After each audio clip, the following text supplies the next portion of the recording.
Hello and welcome back to the Faith and Culture Show. I'm Catherine Camp, your hostess for the show. And this is where we dig into those difficult topics of our day. And we do this in order to have deep conversations with the people around us for the purpose of showing them good and evil so that they know that there is a God.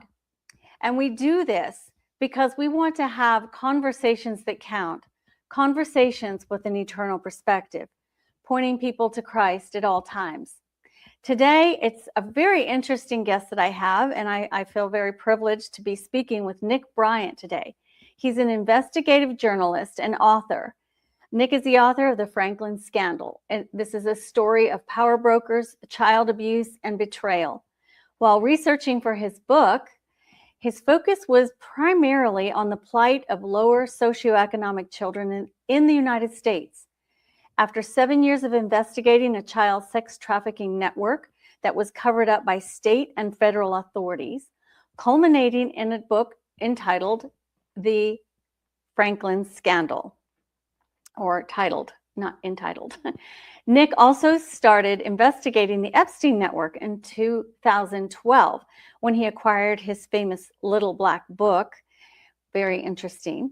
He began to see a pattern between the Franklin scandal and the Epstein scandal. He noticed that they are quite similar in the sense that both child trafficking networks were covered up by state and federal authorities, and the mainstream media has been complicit. Surprise, surprise. Because it never demanded justice for the children whose lives had been disfigured. Nick's latest book, The Truth About Watergate, A Tale of Extraordinary Lies and Liars, details the false narrative that our history books have imparted about the infamous Watergate affair. Well, I want to bring him on because there's so much to talk about, and we'll make sure that you know how to reach out to him or to listen to his podcast. Hi, Nick. Thank you so much for being here. Great to be with you, Catherine. Well, this is certainly a different type of interview. We've talked about sex trafficking. We've talked about things going on in our country, but the Epstein files and I guess the Epstein Little Black Book, and what I didn't mention, everyone, he's also the director of Epstein Justice. What did you? Epstein Okay. Justice is a 501c3. Okay, and that was not on your bio, so sorry I missed out on that one. Anyhow, I'd love for you to tell us a little bit about, everyone knows about journalists, but because we have such a flaky mainstream media, not many people understand that real journalists actually do research, and it takes a long time to start putting together a picture of what's going on. And so you really dove into something very interesting. And where do you want to start with this? With the child trafficking, Epstein, how do we merge all of this together? Well, I started investigating child trafficking about 2002, 2003.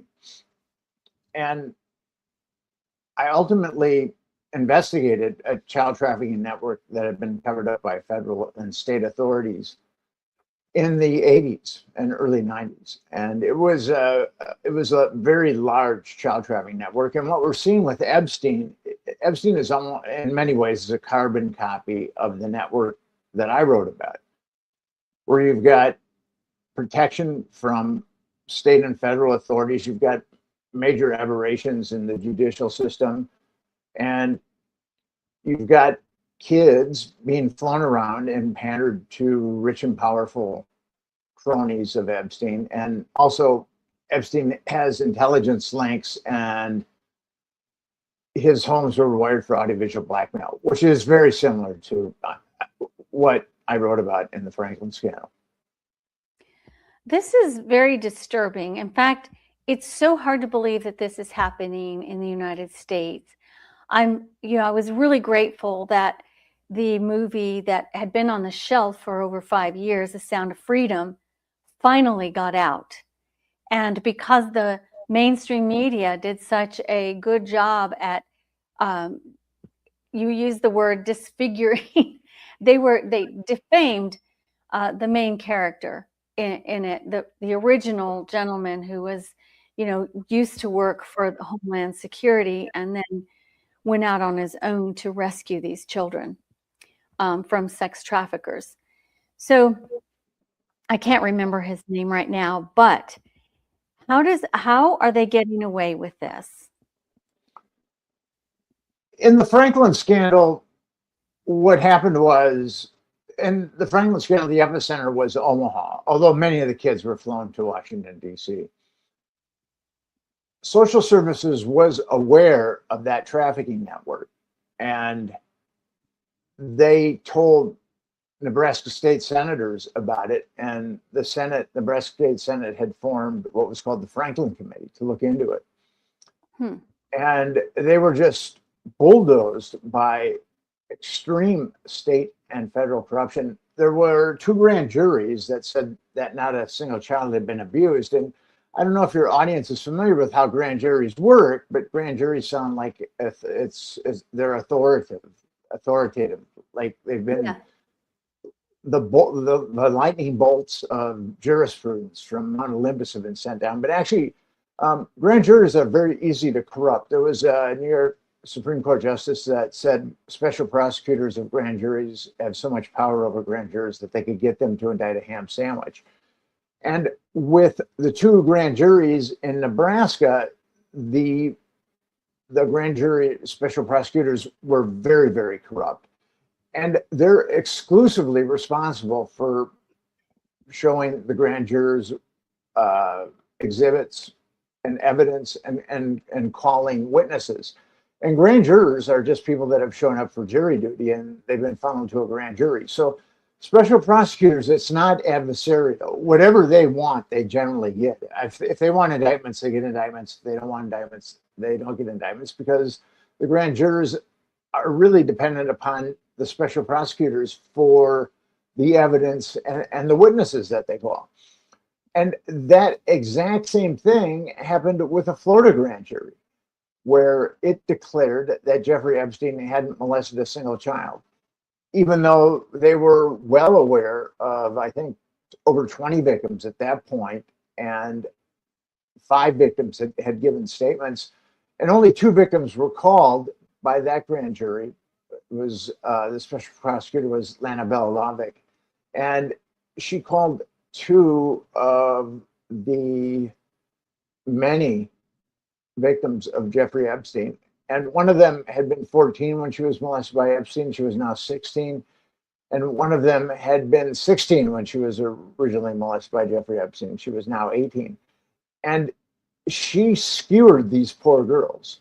She was calling one of the victims a prostitute. So that grand jury, and she did everything she could to make those girls look really, really bad. So that grand jury did not return any indictments against Jeffrey Epstein for child abuse, like the 2 grand juries in Nebraska that looked into the Franklin network. Both those grand juries were hijacked. And I've got the transcripts, the sealed transcripts of one of the grand juries in Nebraska, and I also have what had formerly been the sealed transcripts of the Epstein grand jury. And both of them are very, very corrupt.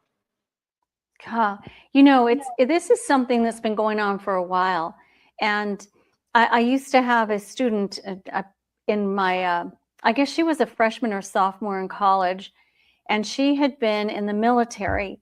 And she said that they were assigned to go pick up, I think it was 11,000 missing children and from Homeland Security somewhere in Arizona. And when they got there, all the kids were gone. And I mean, this is a nightmare. It's like, how does this happen? How can so many children go missing? Do you know, like, where does the trail begin? How do they get these children? Is just everyone in on it? Airlines? I'm not familiar with the case that you're mentioning, but yes, there's a lot of people that are in on it. You've got the procurers, and then you've got the pimps, and then you've got the pilots of the planes, and you've got the drivers of the limos. I mean, it's essentially a cottage industry. And with Epstein, there were 5 or 6 procurers named by the New York Times, and only Ghislaine Maxwell was indicted. There should have been a lot more indictments. And then we know who a lot of the perpetrators are too, and there should have been indictments there. But our government has worked very hard, including the Trump administration, to make sure that this is covered up. I just don't understand that. It's like, what is happening? I don't know if you would like to get into that, but or if you even know, because it is being covered up so much. I think part of the military is in on it. Personally, I've heard of underground tunnels, and that's how they move. Is that even true? I couldn't comment on that, but I can comment on this. I believe that Epstein and also the pimps in the Franklin Network, they were working for a very dark, malignant corner of our intelligence that compromises people. And if you can compromise someone with a minor, you own them completely. And I think that that's why this has been so heavily protected. It's an integral part of our political system. And the people that are responsible for this definitely don't want Americans to know that blackmail is integral to the political system, and definitely not that this dark, malignant corner of intelligence uses children to compromise politicians. It's terrible.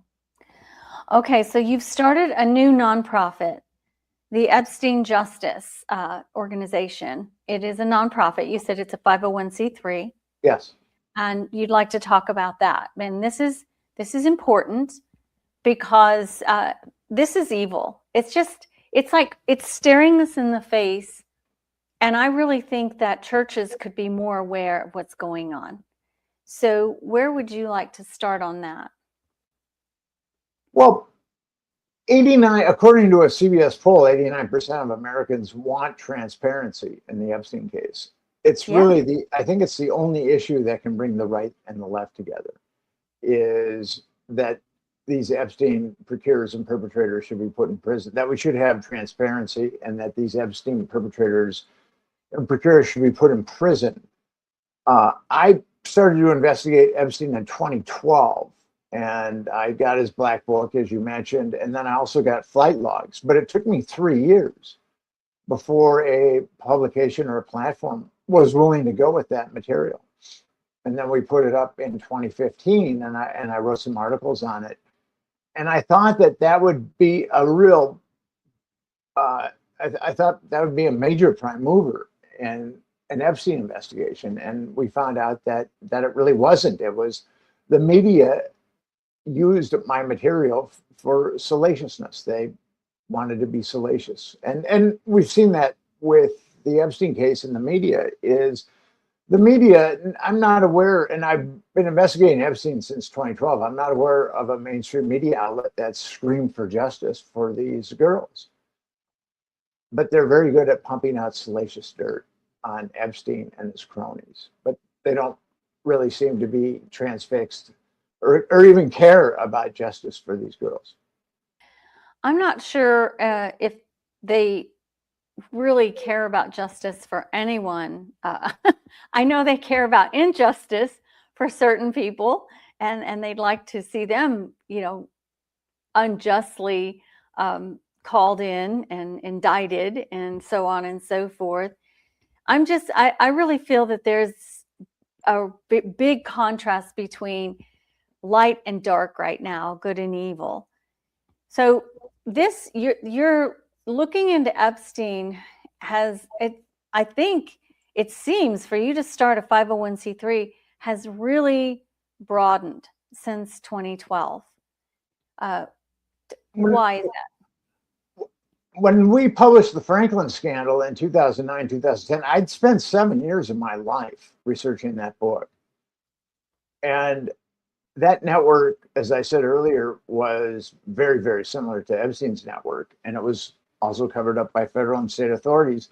And that was not a message that people wanted to hear, that federal and state authorities cover up child trafficking. Because when you cover up a crime, you're aiding and abetting that crime. So that was a message that no one wanted to hear, that our government was aiding and abetting child trafficking. And with Epstein, we finally understand that the government is aiding and abetting child trafficking. So this issue has made a quantum leap since 2002, 2003. And I live in New York City. I live in the Mecca of publishing. And I pitched and I pitched and I pitched the Franklin story and no one wanted to touch it. And then I pitched the Epstein story and no one wanted to touch it. But now there's just so much evidence that's come out. And as I said, 89% of Americans want transparency, even though the government under Donald Trump has been working very, very hard to cover it up. But I should say that this cover up was started under George W. Bush too. And it was continued under Obama, and then it was continued under Biden, and then it was continued under Trump's first term. So I'm not picking on Republicans or Democrats. We've seen two Republican presidents, we've seen two Democratic presidents cover up this Epstein trafficking network. So it started with Bush Jr. or Yeah. Bush Sr.? Okay. Bush Jr. Okay. He was the one that gave Jeffrey Epstein a sweetheart deal. The feds the feds had a list of 36 Epstein victims, and they were aware of 40 Epstein victims. The Department of Justice was, and the Department of Justice did nothing. The Department of Justice worked out what's called the sweetheart deal with Epstein. And then they sealed it, which contravenes the Crime Victims' Rights Act. If you're a victim of a crime, like these Epstein victims were, the government has to keep you abreast of the adjudication of the case, and the victims also can confront their perpetrators. But in this case, the Department of Justice didn't tell any of the victims that it was adjudicating the Epstein case, and none of the victims were able to confront Epstein. And then it sealed that dirty deal. And actually, it was really a dirty deal. And so the Department of Justice sealed it, and lawyers who were representing some of the victims and also the Palm Beach Post, they worked very hard to unseal it. And ultimately, the 11th Appellate Circuit unsealed the documentation. And what the feds did was unbelievably heinous. They gave immunity to all of Jeffrey Epstein's co-conspirators. Wow. All of them. It makes one think that this is an international, I guess, program happening all over the world. And it goes to the heads of, it could be people, some of the justices at the Supreme Court. It could go to kings and queens of different countries, or prime ministers, that they are all embroiled. Well, I think the Epstein case certainly went to former Prince Andrew, and it went to Prime Minister, who was very unsavory. to the girls. So yeah, this Epstein network touched the highest level, the highest strata of our society, of our civilization, actually. So what is your new nonprofit about? So, and how can people get involved in this to push back? So we started Epstein Justice a couple of years ago, and Okay. what we want is an independent congressional commission to investigate the crimes of Jeffrey Epstein. Independent congressional commissions don't require a presidential signature. They need a majority in the House and they need a majority in the Senate. And people thought that that would be impossible, but actually we're seeing majorities in the House and majority in the Senate as far as the Epstein Transparency Act, which I don't have a lot of faith in, but I think that that is possible to get a majority in the House and a majority in the Senate. And we're focusing on all the politicians, all the representatives, and also all the senators. And what we've done is we have monthly webinars where we edify people about various aspects of the Epstein case, and we show people how they can get involved.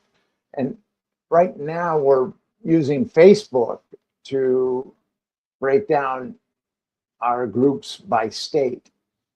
And I would suggest that your audience take a look at the Epstein Justice Facebook site and get involved, because we're going to have to put a lot of pressure on our politicians to make them do the right thing. And Epstein Justice really wants just two things. I mean, it's pretty much baseline morality.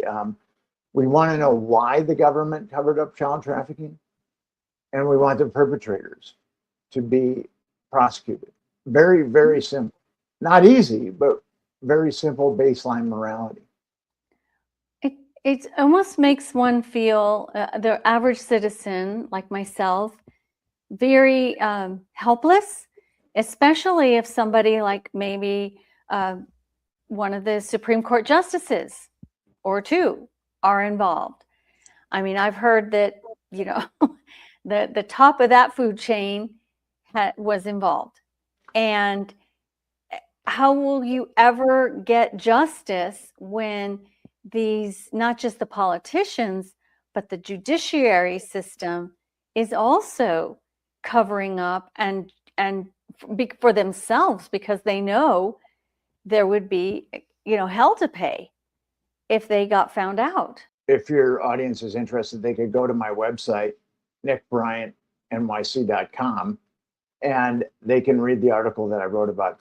On a positive note, in the Epstein case, there was a federal judge in Palm Beach, Judge Mara, and he said that Epstein's sweetheart deal should be released, unsealed, so the public had access to it. And then the Department of Justice overturned his ruling, and then it went to the 11th Appellate Circuit, as I said earlier, and they ruled that Epstein's sweetheart deal should be unsealed. So we knew what was in it. And those two incidents, the Department of Justice was very, very corrupt, but there were judges that actually stood up and did the right thing. So that's one thing that this case does show us, is that there's dirty judges and there's good judges. Yeah, we've seen a lot of that over the last 10 years. Yeah, I've heard that Chief Justice Roberts was involved as well. And if that's the case, I don't even know how there would be any movement there, because I don't think people could handle the head. I don't know. Well, that's the importance of Epstein Justice and Independent Congressional Commission. With an Independent Congressional Commission, we do not need the Supreme Court. We do not need any judges, except when it's time to prosecute the perps. And we don't need a presidential signature. So it would just be up to the House and the Senate to conduct this investigation. And with independent congressional commissions, it isn't like a subcommittee. A lot of issues go to subcommittees to die, but an independent congressional commission would hire people like me that are very, very familiar with what's gone on with the Epstein case, and we'd be able to introduce truth and reality into that subject rather than the government subterfuge. This is difficult. This is really difficult. I think it's important for, I know as churches, some churches actually have safe houses, because this isn't just, there's a whole network. It's not just Epstein. I know that was a huge one and people want to see justice there. But these things are happening all over. We know that during Biden's regime that there were 365,000 children missing. I heard they came over and they're just unaccounted for. And you have to wonder what happened. So I don't know. What else would you like us to know about the things that you know and how people can help get involved? I guess write to your congressman, writing to senators. That's what Epstein Justice is about, is getting people involved. We're putting direct pressure on politicians. We're not big enough now to make them frightened. Once they get frightened, they'll act. That's how you get politicians to act, is get them frightened. But our numbers are growing, and we are providing a vehicle for people to do something about Jeffrey Epstein and his cronies that molested over 1,000 girls with impunity. Okay. So that's the place I'd start. I'd go to EpsteinJustice.com, take a look at our website, sign up for one of our webinars, and get involved in our Facebook groups. Okay, well, that sounds really helpful. At least people have a starting point, because we've all heard you can complain about all kinds of things, but if you don't put action behind it, it's not going to change. And I'm sure that people can start making sure that things aren't happening in their local areas. Have you ever touched on that, like locally, like people talking to their delegates and maybe even their city council? I'm just throwing things out there. There's a lot of anti-exploitation nonprofits that are out there, and a lot of them do good work. It's going to take all of us. Yeah. As I said, 89% of Americans want to see transparency in the Epstein case. And that's 304 million Americans. We have the numbers. We can make this happen. It's really up to us. Do we want a government that aids and abets child trafficking, or do we want to get these malignant individuals out of our government and get this malignant corner of intelligence that is bringing about this and get them out of our government? It's once someone is compromised, they have zero incentive to do the right thing. I got to a blackmail photographer when I was writing the Franklin scandal, and I was trying to get my mind around it. And he said to me, I said to him, how does this work? And he said to me, once you're compromised, it's like you're on a yacht, and it's a beautiful yacht, and it's a beautiful day, and you can have anything you want on that yacht. But if you decide to get off the yacht, the people on the yacht are going to make sure that you drown. So there's very little incentive for people that are there's no incentive for people that are compromised. And actually, people that are compromised, it helps their career, their political career. I've seen that in various cases. Wow. I mean, this is just evil staring at us right in the face. It is evil. Wow. Okay. Well, that's awful. As an investigative journalist, you also, I don't know if you want to talk about your other books, but it's almost like there's just a core of dirty deeds, of dark secrets, and it's all centered around like DC. And I can see why they call it the swamp. So like the Watergate scandals and the lies, I'm old enough to remember what went on, because I had an uncle who taped all of the hearings that were broadcast on television. And of course, because they were bringing down a Republican president, it was just nonstop, 24 hours a day, bombardment of it for people. But do you want to just briefly talk about that, or do you have more to say about the other? What got me into looking at Watergate is at the heart of Watergate, there's a CIA blackmail operation, CIA sexual honey trap. And Watergate is not what people think it is at all. When the Watergate burglars were busted, there was a secretary named Maxie Wells, and she worked at the Democratic National Committee on the 6th floor of the Watergate. And if you were a big shot, you would go to her and she would have an envelope or an album of pictures of prostitutes. And the prostitutes were at the Columbia Plaza, which was about a block away from the Watergate. And these guys would pick a prostitute, they go over to the Columbia Plaza, and the Columbia Plaza was wired for audiovisual blackmail. And when the burglars got busted, they had a camera set up on Maxie Wells's desk, and they had the key to her desk where the envelope or album was. So that's something that history hasn't really shown. It's been covered up all these years.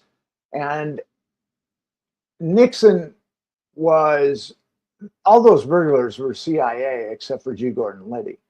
And the goal was to take Nixon down. They had broken into the Watergate once before. And the Watergate is this huge office building. On the 8th floor is the Federal Reserve. And these guys signed in, there were like 5 of them, signed in to the Federal Reserve like at midnight on a Friday. And the Federal Reserve had been burgled a month earlier. And so it had enhanced security. But the security guard just was cognitively challenged and he couldn't put 2 and 2 together. So the second time they broke in, they called a DC police officer who was also in intelligence, and he was parked 2 blocks away from the Watergate. So when the call came in that there was a break-in, he was there. That they made sure that that he was there, and the DC police were called. And the thing is, with Nixon was opening up China for diplomatic relations called rapprochement. And he was carrying on strategic arm limitation talks with the Russians.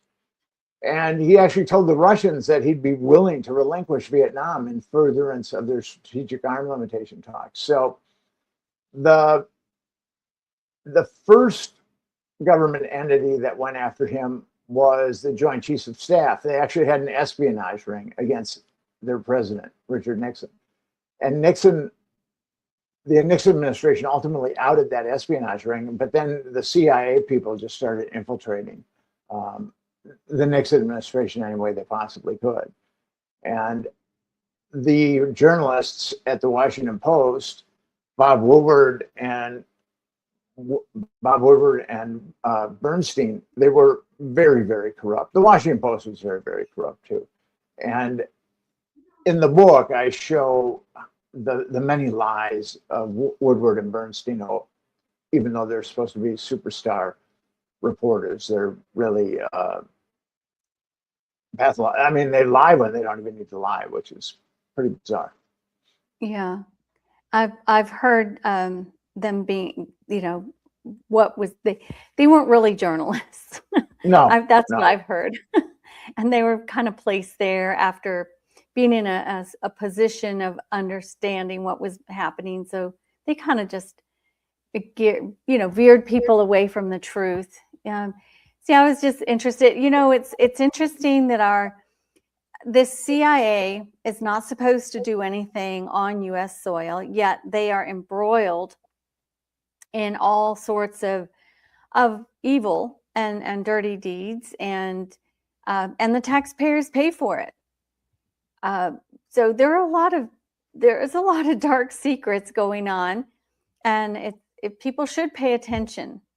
And I don't know what we can do about it other than there again, complain to our elected officials and say, why do we even have this organization on our soil at all? I've suggested the Epstein justice a couple of times now. That's what people can do. We have provided a vehicle that can bring people together, and we can do something. Mm-hmm. It's not like, we can't do anything about it. Epstein is in our face. 89% of Americans want transparency. And the more people that join Epstein justice, the greater our chances are of ridding our government of this type of corruption. It's really it's up to us, and Epstein justice is the way to go. If I didn't believe that, I wouldn't have started the organization. Well, yeah, because you could be investigating other things. It's interesting how everything kind of merges. It's always the same people involved. That's what I find interesting.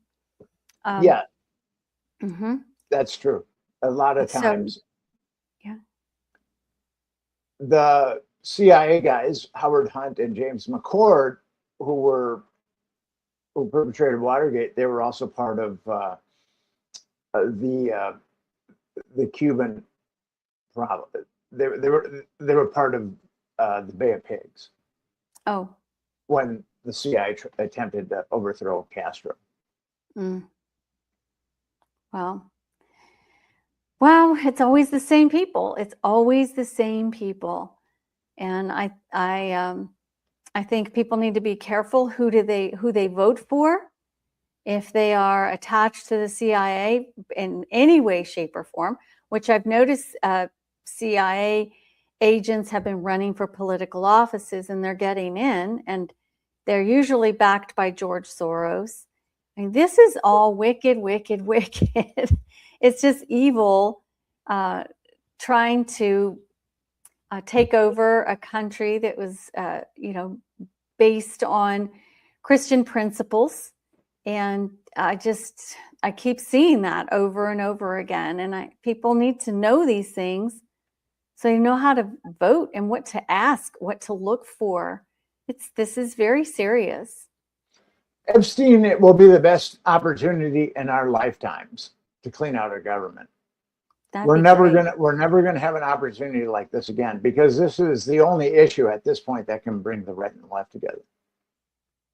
Okay, so everybody needs to go to the EpsteinJustice.com, correct?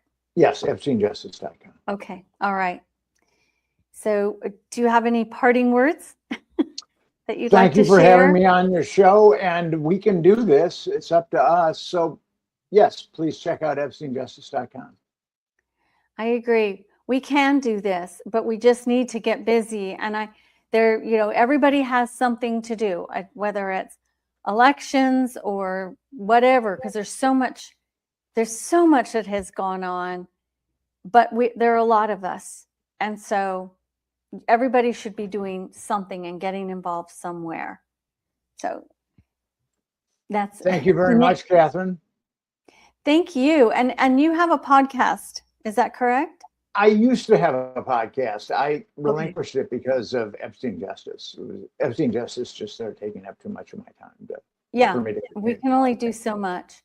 Okay, so everyone go to EpsteinJustice.com and take a look at that and get busy. This is our chance to help children, help clear out, like not all of it, because I don't think that's possible, but a lot of the junk and the evil happening in our government. Thank you very much. Have a great night. Thank you. Bye.